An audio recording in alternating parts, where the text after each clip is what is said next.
Hey, and welcome to episode 2 of Ecommerce Straight Talk. On today's episode, we'll be covering quite a few things, including Apple's spring event and the iOS 14 update, talking about March's retail spike, how Jeff Bezos is leaving Amazon, blockchain technology, how it's working for high-value brands, e-commerce high-ticket item sales in 2020, and finally, Facebook introducing audio formats.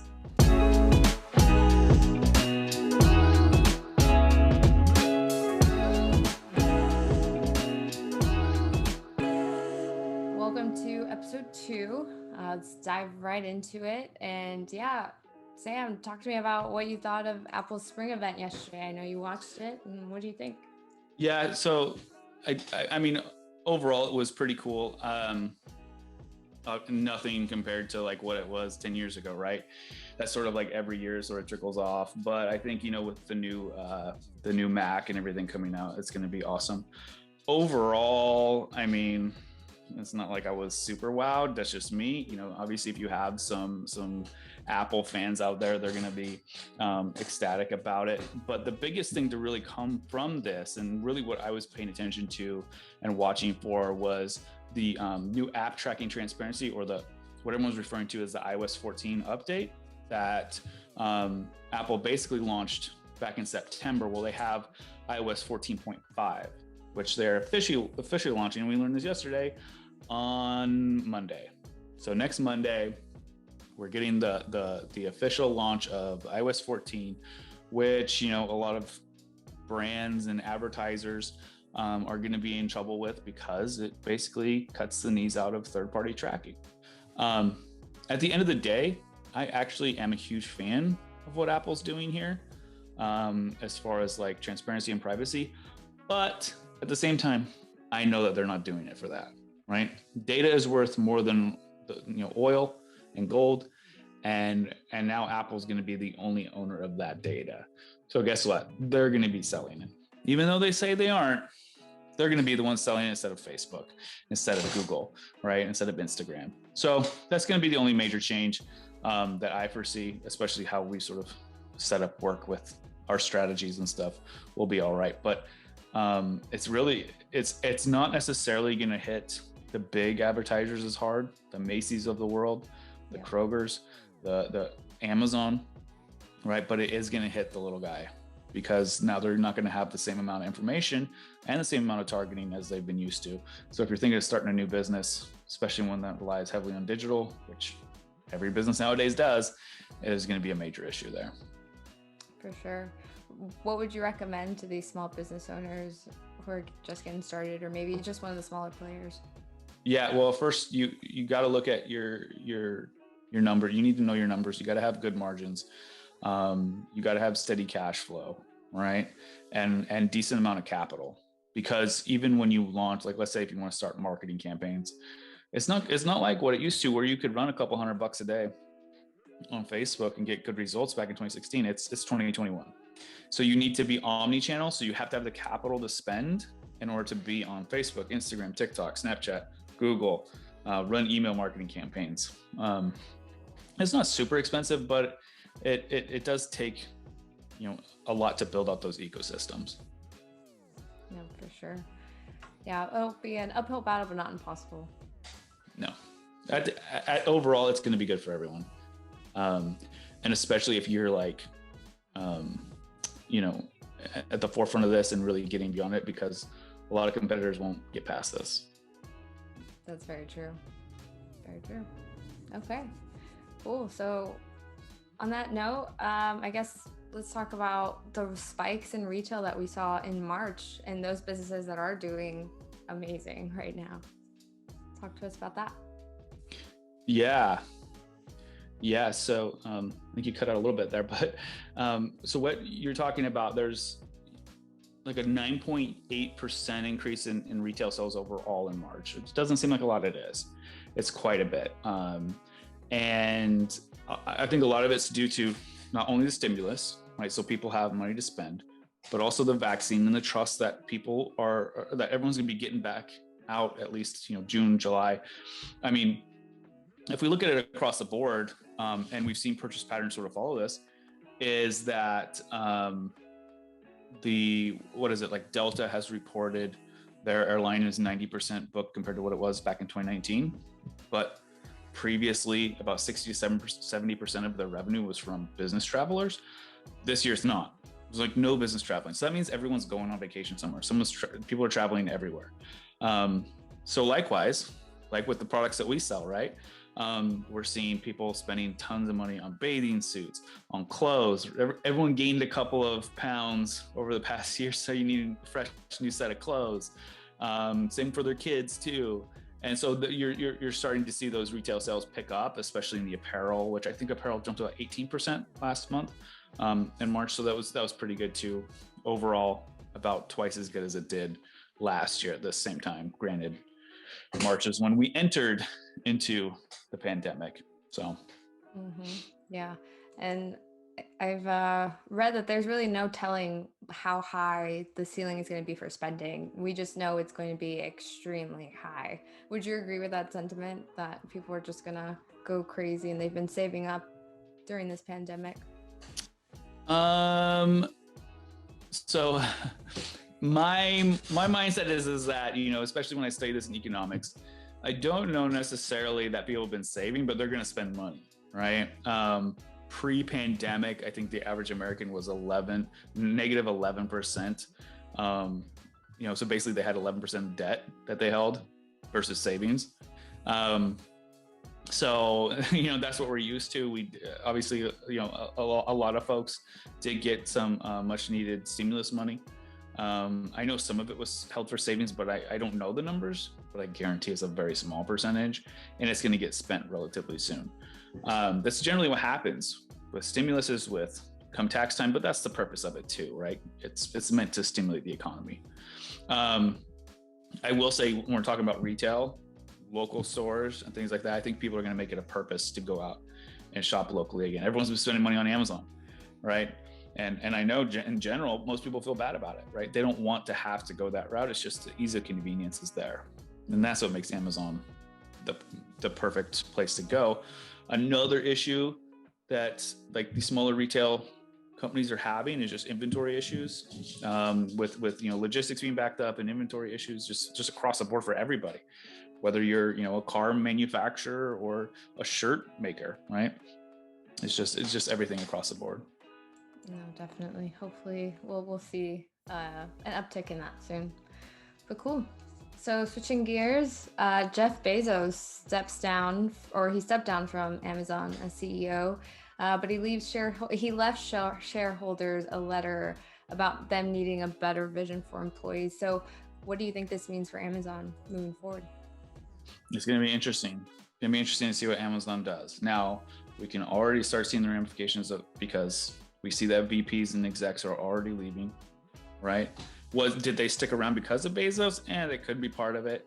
Or it's more or less like he's leaving so we can leave too, right?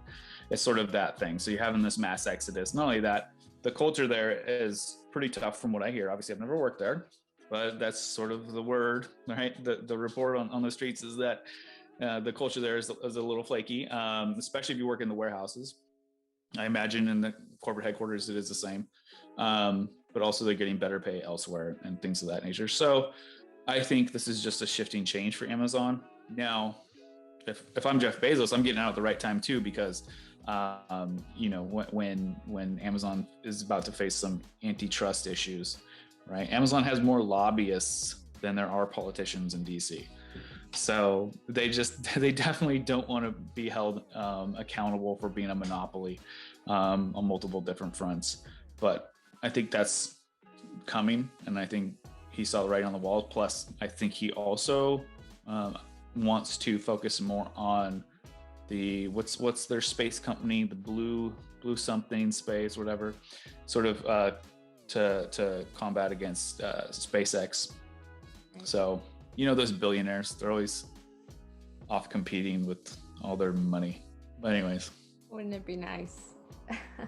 Yeah, it would be. Yeah.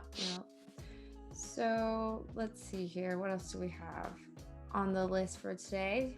Blockchain and its technology for high value brands. So Technology or blockchain technology is now allowing for a digital way to certify a transaction. This solution is going to enable consumers to know whether a product is counterfeit or not by providing them an encrypted certificate of guarantee. So brands like Louis Vuitton, Cartier, Prada, they're pushing for this blockchain technology. I don't know. Did I pronounce that right? Cartier, yeah, that's how you say it. Yeah. Okay. Shows how much I'm in touch with these high value brands. I'm kidding. So yeah, what do you think will be the major effect on knockoffs and copycats with this? So it is pretty cool. So they're basically going the NFT route, right? The non-fungible token route, where it's like, hey, this is how you verify it. Versus previously, it was like a little card that you would get certifying it. Well, now they've copied that too. So I honestly don't think it's going to change anything. Really? I think people that buy knockoffs, which is a huge market, right? And it's a huge market that Amazon makes a ton of money off of, their whole black market. I mean, that's a whole other story. But I don't think it's going to affect it at all, because when people buy those knockoffs, they're not going around with the fake certificate saying like, oh, it's real, right? And I think nowadays most people are kind of okay with it not being real, unless you're like hanging out with upper class folks where that is an issue. Then this would be really cool. But at the end of the day, I don't think people are really going to care. I don't think it's going to affect like knockoffs, copycats that much. It'll make their product worth a little more valuable, right?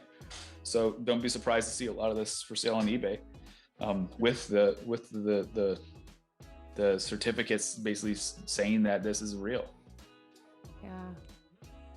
Yeah, who knows if it would open up like a whole new black market for that, but I think more importantly, the technology used, I think that is going to become more mainstream for every brand and every product.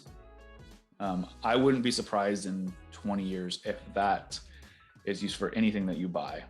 There's some sort of, not only do you get a receipt, but you get that certification. Even if it's just jeans from Old Navy, it's going to come with that. At some point in time, we will get to that place. That's interesting. Well, it seems like we are on our way there. All right. And so again, moving on to the next topic of this week's news.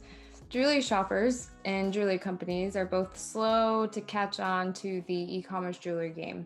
But for some brands like Signet, e-commerce sales attributed to 23% of their 2020 sales. So has the pandemic paved the way for higher ticket items being purchased through digital channels? Absolutely.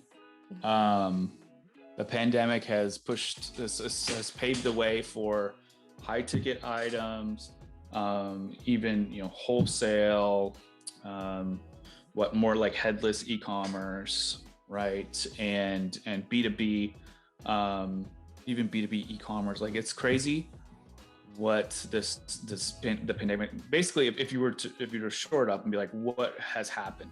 People were forced to buy online, right? Where previously they never have been.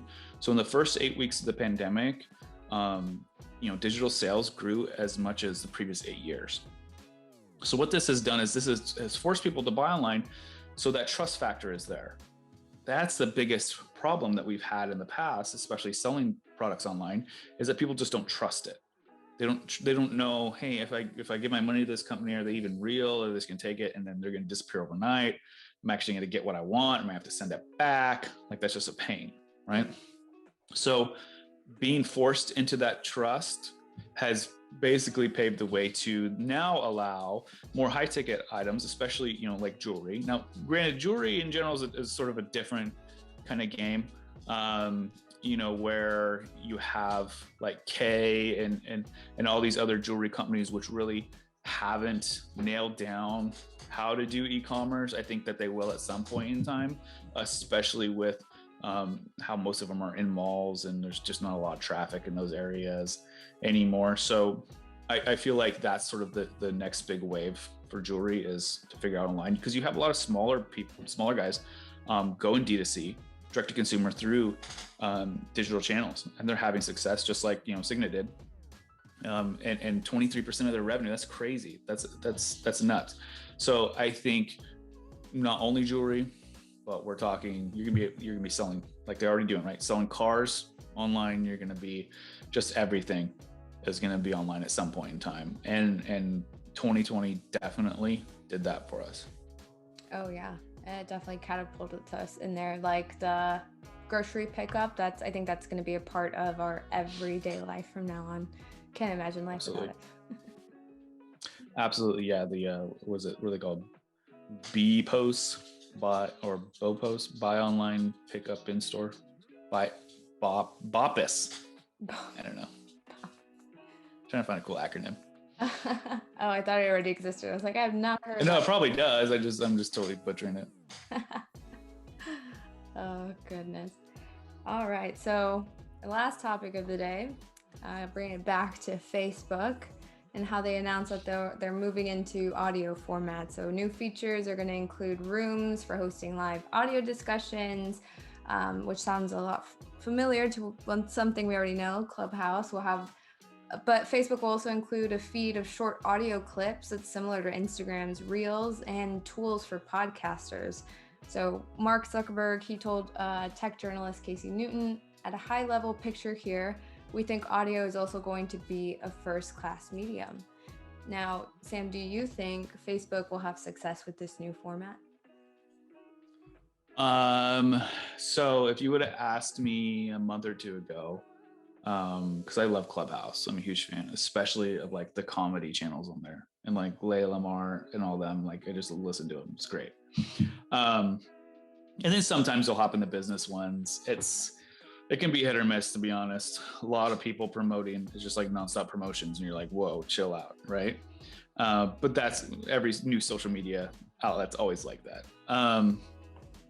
So if you would have asked me a month or two ago, I would have said, Clubhouse has this in the bags, because I think they tried to buy Clubhouse, or someone did, and Clubhouse turned them down. But since them saying basically, hey, we're launching this new tool, and everyone now getting back outside, Clubhouse has seen a massive decrease in actual like traffic through the app. So I can totally see Facebook stealing everything from them, because it would just be another addition to it, right? It's easier to sort of just use one singular app for that. And on top of that, a lot of podcasters, a lot of, if they can hop on something like that, so they can be streaming live while having, doing their podcast, and even be able to cut stuff up into audiograms, so that way it's short little snippets and just right on the spot, and then it's already published. Like that's going to be killer. So, and by the way, there's also 2.6 billion active members on Facebook, whereas Clubhouse is still invite only, and a lot of people don't even know about it. Yes. So it kind of sucks for Clubhouse, but I foresee them, like, we'll talk about them in a year and be like, oh yeah, you remember that app, Clubhouse? But yes, I do think Facebook will be successful with it. What does that mean exactly as far as success? I don't know, but it'll become a thing. For sure. Yeah. And I mean, I know we've seen Twitter adopt it with Twitter Spaces, and Reddit came out with its own version of it. So it seems like all of these major platforms that, again, have people's trust already are pulling out the same thing. Then yeah, you're going to use what you trust and what you know. Yep. You just got to wait for Facebook to add ads in there. Because that's what Facebook will do differently than Clubhouse has yet, is they'll be like, how do we monetize this? Yeah, I know. Are you surprised that Clubhouse hasn't rolled out ads this far, or are you just kind of like, yeah, no, makes sense? No, they're not big enough. They're still invite only. They're still figuring it out. No. I don't know how they're planning on monetizing. I don't know. I've heard like them say that they're not going to do ads, but it's kind of tough. You're going to charge people, or like individual clubs can charge people, and then Clubhouse takes a percentage of that. I mean, they'll have a customer base. Clubhouse isn't just going to disappear overnight, but compared to what Facebook could do with something like this, yeah, it's huge. No comparison. Well, that was all for today. Thanks for joining us, and catch us next week to hear more about the news. See ya.